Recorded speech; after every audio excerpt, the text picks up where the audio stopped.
SV news కి స్వాగతం. ముందుగా హెడ్లైన్స్. జాతీయ రాజకీయాల వైపు కుమారస్వామి, ప్రధాని సూచనల మేరకేనా?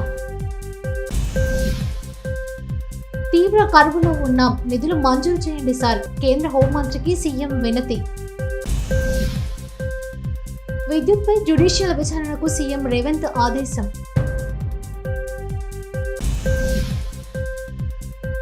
అసెంబ్లీలో విద్యుత్పై శ్వేతపత్రం విడుదల చేసిన బట్టి విక్రమార్క. దోపిడీ కోసమే ఆ పవర్ ప్లాంట్, జగదీష్ రెడ్డికి కోమరెడ్డి బ్రదర్స్ కౌంటర్. రాష్ట్ర వ్యాప్తంగా 8వ తరగతి చదివే విద్యార్థులకు నేడు వరుసగా 2వ ఏడాది ట్యాబ్ల పంపిణీ, సీఎం జగన్. గుణదల మేరీమాతను దర్శించుకున్న నారా చంద్రబాబు.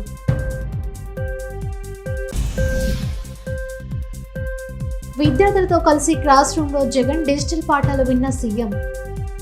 రాష్ట్ర రాజకీయాల్లో మరో సంచలనం జరగనున్నట్టు తెలుస్తోంది. జేడీఎస్ కీలక నేత, మాజీ ముఖ్యమంత్రి హెచ్డి కుమారస్వామి జాతీయ రాజకీయాల వైపు వెళతారనే ప్రచారం జోరందుకుంది.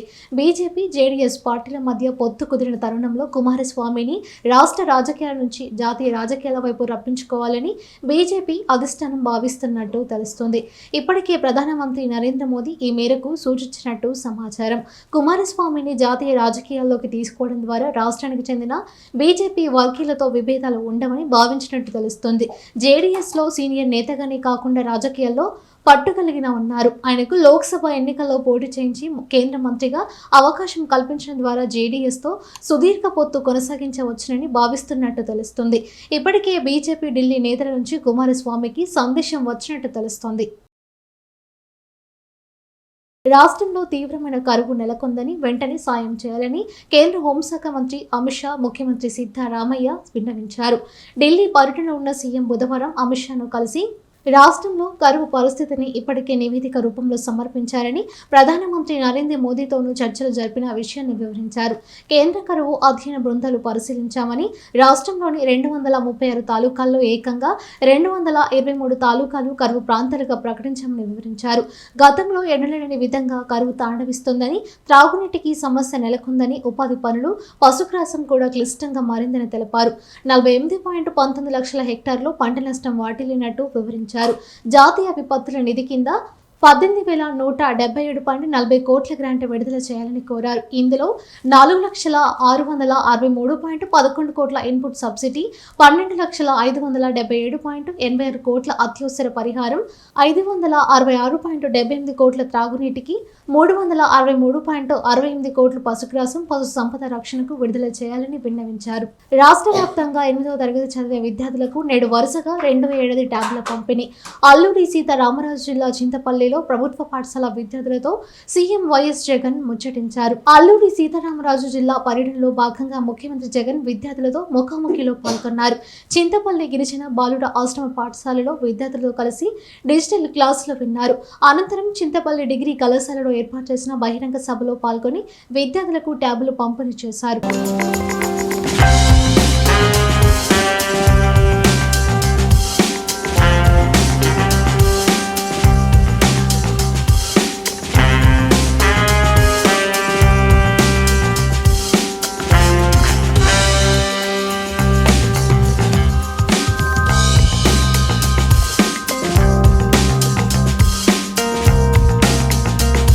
విద్యుత్పై జ్యుడిషియల్ విచారణకు ముఖ్యమంత్రి రేవంత్ రెడ్డి ఆదేశాలు జారీ చేశారు. గురువారం అసెంబ్లీలో విద్యుత్ పరిస్థితిపై డిప్యూటీ సీఎం బట్టి విక్రమార్క శ్వేతపత్రం విడుదల చేశారు. దీనిపై సభలో లఘు చర్చ జరగగా విద్యుత్పై 3 అంశాలపై విచారణకు ప్రభుత్వం సిద్ధమైంది. ఈ సందర్భంగా సీఎం మాట్లాడుతూ, ప్రభుత్వంపై బీఆర్ఎస్ నాయకులు ఎదురుదాడి చేశామని అనుకుంటున్నారని, 9.5 ఏళ్లలో వాస్తవాలను సభ ముందు గత ప్రభుత్వం పెట్టలేదన్నారు. విద్యుత్ శాఖను స్కాన్ చేసి వాస్తవాలను సభ ముందు పెడతామని తెలిపారు. గత పాలకులు వాస్తవాలను హుందాగా ఒప్పుకోవాలన్నారు. జగదీష్ రెడ్డి వ్యాఖ్యలను స్వాగతిస్తున్నామని తెలిపారు. విద్యుత్ శాఖలో 3 అంశాలపై జ్యుడిషియల్ విచారణకు తాము సిద్ధంగా ఉన్నామన్నారు. ఛత్తీస్గఢ్ ఒప్పందాన్ని టెండర్లు లేకుండా ఒప్పందం చేసుకున్నారని, ఛత్తీస్గఢ్ ఒప్పందంపై ఆనాడే తాము పోరాటం చేస్తే మార్షల్తో సభ నుంచి బయటకు పంపారన్నారు. రోజు విద్యుత్ శాఖను పూర్తి స్థాయిలో స్కానింగ్ చేసి వాస్తవాలను వారు ముందల పెట్టి వారు తప్పులు జరిగిన వాటిని అర్థం చేసుకొని అవగాహన లోపం వల్ల జరిగిందా, ఉద్దేశపూర్వకంగా జరిగిందా, ఇవన్నీ ఒక చర్చలో బయటకు వస్తాయి. కాకపోతే వాస్తవాలను ఒప్పుకొని హుందాగా 10 సంవత్సరాలు పరిపాలన చేసిన అనుభవం ఉంది మాకని పదే పదే చెప్తారు. ఆ అనుభవాన్ని ఇప్పుడైనా తెలంగాణ రాష్ట్రంలో విద్యుత్ సరఫరాలో, విద్యుత్ ఉత్పత్తిలో సామర్థ్యాన్ని పెంచుకోవడానికి వారు ఉపయోగించుకుంటే బాగుండేది. నేను సూటిగా 3 అంశాలను ప్రస్తావించదలుచుకున్నా. మాజీ మంత్రి జగదీశ్వర్ రెడ్డి గారు ప్రభుత్వానికే సవాల్ విసిరిండ్రు, మీరు విచారణకు ఆదేశించండి, మేము సిద్ధంగా ఉన్నామని. నేను వారిని మనస్ఫూర్తిగా స్వాగతిస్తున్నా. 3 అంశాల మీద ఈ ప్రభుత్వము పూర్తి స్థాయిలో విచారణకు ఆదేశిస్తాము, జ్యుడిషియల్ ఎంక్వైరీ చేయడానికి ప్రభుత్వం సిద్ధంగా ఉంది. వారే కోరుకున్నప్పుడు వాస్తవాలను సభ ముందు పెట్టిన తర్వాత మాజీ మంత్రి గారు ఏదైతే జ్యుడిషియల్ ఎంక్వైరీ కోరుకున్నారో తప్పకుండా తమరి అనుమతి ద్వారా సభలోనే నేను ప్రకటన చేస్తున్నా. 3 అంశాల మీద జ్యుడిషియల్ ఎంక్వైరీకి మా ప్రభుత్వం సిద్ధంగా ఉన్నది అని చెప్పి ఈ సందర్భంగా తెలియజేస్తూ, ఆ 3 అంశాలకు సంబంధించి తెలంగాణలో కాలిపోతున్న మోటార్లు, పేలిపోతున్న ట్రాన్స్ఫార్మర్లు, ఆత్మహత్యలు చేసుకుంటున్న రైతులు, ఇది ఒక పెద్ద సెంటిమెంట్. తెలంగాణ అసెంబ్లీ సమావేశాలు 6వ రోజు గురువారం 11 గంటలకు ప్రారంభమయ్యాయి. ఈ సందర్భంగా డిప్యూటీ సీఎం బట్టి విక్రమార్క విద్యుత్పై శ్వేతపత్రం విడుదల చేశారు. దీనిపై సభలో లఘు చర్చ జరగనుంది. రాష్ట్రానికి సంబంధించినంత వరకు ఏ రంగం అభివృద్ధి చెందాలన్నా విద్యుత్ అవసరమని, అలాంటి విద్యుత్ ఉత్పత్తి దీంట్లో ఇబ్బందులపై రాష్ట్ర ప్రజలకు వాస్తవ పరిస్థితులు తెలియాలనే ఆలోచనతో శ్వేతపత్రాన్ని ప్రవేశపెడుతున్నట్టు డిప్యూటీ సీఎం తెలిపారు. నమ్మకమైనటువంటి విద్యుత్ సరఫరాయే వెన్నెముక అధ్యక్ష. వైద్య రంగంలోని అత్యవసర సేవలకైనా, రవాణా మరియు సమాచార రంగాల మనుగడకైనా నాణ్యమైన విద్యుత్ సరఫరా చాలా ముఖ్యం అధ్యక్ష. రాష్ట్రంలోని ప్రజల నాణ్యమైన జీవన శైలిని సూచించేది కూడా విద్యుత్ అధ్యక్ష. మొత్తంగా చూస్తే ఆర్థిక పరంగా, నిర్వహణ పరంగా విద్యుత్ రంగం పరిపుష్టంగా ఉండటం రాష్ట్ర మనుగడకి చాలా అవసరం అధ్యక్ష. తెలంగాణ రాష్ట్రం ఏర్పడే నాటికి టీఎస్ జెన్కోలో స్థాపిత విద్యుత్ ఉత్పత్తి సామర్థ్యం 4365.26 మెగావాట్లు అధ్యక్ష. రాష్ట్రం ఏర్పాటు కన్నా చాలా ముందుగానే ఆనాటి నాయకులు ముందు చూపుతో తెలంగాణలో 2960 మెగావాట్ల విద్యుత్ ఉత్పత్తి కేంద్రాలకు అవసరమైన ప్రణాళికలు, పనులు అప్పటి నాయకత్వం ఆలోచన చేసి ఏర్పాటు చేసి ప్రారంభించింది కూడా అధ్యక్ష. రాష్ట్రం ఏర్పడిన విద్యుత్ రంగంపై తెలంగాణ అసెంబ్లీలో వాడివేడిగా చర్చ జరిగింది. ఈ నేపథ్యంలో ఆనాటి విద్యుత్ శాఖ మంత్రి జగదీష్ రెడ్డి అధికార పక్ష నేతల ప్రశ్నలకు వివరణ ఇవ్వగా కోమటిరెడ్డి వెంకటరెడ్డి, రాజగోపాల్ రెడ్డి స్పందించారు. దోపిడీ కోసమే యాదాద్రి పవర్ ప్లాంట్ కు రూపకల్పన చేశారని మండిపడ్డారు. యాదాద్రి ప్లాంట్ లో సబ్ కాంట్రాక్టర్ ఆయన, పవర్ మినిస్టర్ కాదు. యాదాద్రి ప్లాంట్ లో సబ్ కాంట్రాక్టర్ జ్యుడిషియల్ ఎంక్వైరీలో బయటపడుతుంది. నేను ఒకటే అడుగుతున్నా సార్, స్టేట్గా వారే పవర్ మిషన్ అని చెప్పుకున్నా సార్. అప్పుడు లాగ్ బుక్లు ఎందుకు తీసుకొచ్చి మీరు హైదరాబాద్లో దాచిపెట్టిండ్రు? 24 కరెంట్ ఇచ్చేవారైతే నెంబర్ 1 సార్. ఆయన చెప్పింది ఇదే సబ్ క్రిటికల్, సూపర్ క్రిటికల్. మా గౌరవ ముఖ్యమంత్రి గారు చెప్పిన సార్, G2G అయినా సరే ఇవ్వడానికి వీలు లేదు నామినేషన్ మీద. అది చాలా క్రిమినల్ చర్య, అది దోపిడీ చర్య.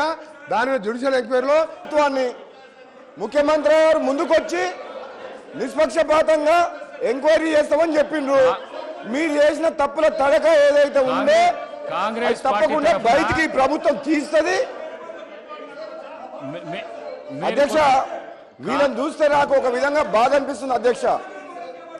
ఎందుకంటే వీళ్ళు పాత పార్టీ, కొత్త పార్టీ పదే పదే మా సభ్యులను ఉద్దేశించి అంటున్నారు, మీరు ఆ పార్టీలో ఉన్నప్పుడు, ఈ పార్టీలో ఉన్నప్పుడు అని అంటున్నారు. కానీ ఒక్కటి మాత్రం అర్థమవుతుంది అధ్యక్ష, వీళ్ళ పార్టీ మాత్రం రాబోయే రోజుల్లో ఈ బీఆర్ఎస్ పార్టీ తెలంగాణ రాష్ట్రంలో కనుమరుగు అవడం మాత్రం ఖాయం అధ్యక్ష. ఈ పార్టీ ఉండదు అధ్యక్ష. కానీ వీళ్ళని చూస్తే నాకు బాధ అనిపిస్తుంది అధ్యక్ష. విజయవాడలోని గుణదల మేరీమాతను తెదేపా అధినేత నారా చంద్రబాబు భువనేశ్వరి దంపతులు దర్శించుకున్నారు. మేరీమాత ఆలయంలో చంద్రబాబు ప్రత్యేక ప్రార్థనలు చేశారు. తెదేపా నేతలు వర్ల రామయ్య, జవహర్, దేవినేని ఉమా, అశోక్ బాబు, కొల్లు రవీంద్ర, నాగుల మీరా చంద్రబాబుకు స్వాగతం పలికారు.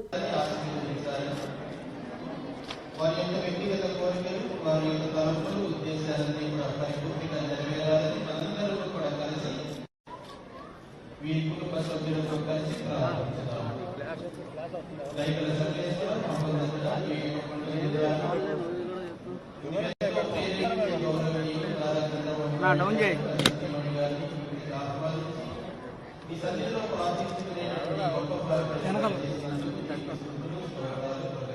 ఒక నిమిషం లైవ్ ఉన్నాయి అట్లా లేపు తట్టకురు 5 minutes అన్న కెమెరా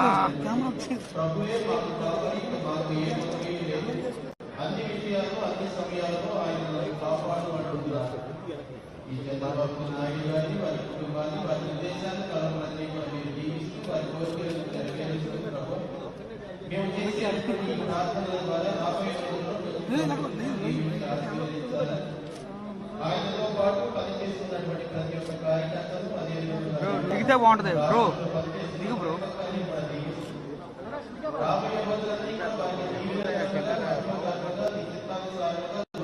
మార్పు తీసుకొస్తాం, వచ్చే ఎన్నికల్లో జగన్ ఇంటికి పంపిస్తామని జనసేన అధినేత పవన్ కళ్యాణ్ అన్నారు. విజయనగరం జిల్లా నెల్లిమర్ల నియోజకవర్గం పోలిపల్లిలో నిర్వహించిన యువకులం నవశకం సభలో పవన్ కళ్యాణ్ పాల్గొని ప్రసంగించారు. పాదయాత్ర కాదు, చేతలతోటి చూపించే పాదయాత్ర. అలాంటి పాదయాత్రని చేసిన లోకేష్ గారికి మనస్ఫూర్తిగా నా ధన్యవాదాలు తెలుపుకుంటా ఉన్నాను. ఒకసారి నాకు పాదయాత్ర చేస్తున్నప్పుడు చాలా అసూయ ఉంటుంది. నేను నడుద్దామంటే నాకు నడవనిచ్చే పరిస్థితి ఉండదు. పాదయాత్ర వల్ల చాలా అనుభవాలు ఎదురవుతాయి. చాలా మందితో సాధక బాధలు తెలుసుకోవచ్చు, కష్ట సుఖాలు పంచుకోవచ్చు. అలాంటి అవకాశం నాకు లేనందుకు ఈరోజు నాకు చాలా బాధగా. అలాంటి నాకు రాని అవకాశాన్ని లోకేష్ గారు దిగ్విజయంగా చేయటం, పూర్తి చేయడం నాకు చాలా ఆనందంగా ఉంది. మన ఆంధ్రప్రదేశ్ స్ఫూర్తి భారతదేశానికి చాలా కీలకమైనది. ఈ రోజున భాషా ప్రయుక్త రాష్ట్రాలు ఏర్పడ్డాయి అంటే పుట్టి శ్రీరాములు గారి బలిదానం, త్యాగ ఫలితం. ఇది నవశకం. యుద్ధం మొదలైందని, తాడేపల్లి తలుపులు బద్దలు కొట్టే వరకు యుద్ధం ఆగదని తెదేపా జాతీయ ప్రధాన కార్యదర్శి నారా లోకేష్ అన్నారు. యువగలం నవశకం సభలో ఆయన మాట్లాడారు. ఆశీర్వదించారు, ముఖ్యమంత్రి చేశారు. ఈరోజు 12 లక్షల కోట్ల రూపాయలు అప్పు చేశారు. ఆ అప్పుకి అయ్యే పన్ను ప్రతి సంవత్సరం 1 లక్ష కోట్ల రూపాయలు. సంపద సృష్టించి సంక్షేమం అందించే విజరీ నాయకుడు మన నాయకుడు చంద్రబాబు నాయుడు గారు ఇప్పుడు రాష్ట్రానికి కావాలి. ప్రజల తరపున పోరాడే నాయకుడు. జాతీయ రాజకీయాల వైపు కుమారస్వామి, ప్రధాని సూచనల మేరకేనా? తీవ్ర కరువులో ఉన్నాం, నిధులు మంజూరు చేయండి సార్, కేంద్ర హోంమంత్రికి సీఎం వినతి. విద్యుత్పై జ్యుడిషియల్ విచారణకు సీఎం రేవంత్ ఆదేశం.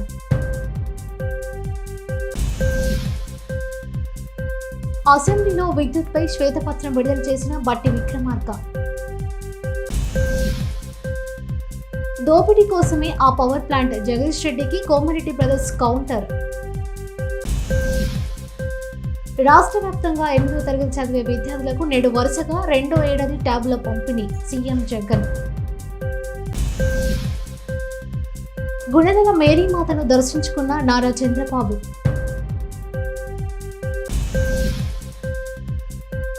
విద్యార్థులతో కలిసి క్లాస్ రూమ్లో జగన్, డిజిటల్ పాఠాలు విన్న సీఎం.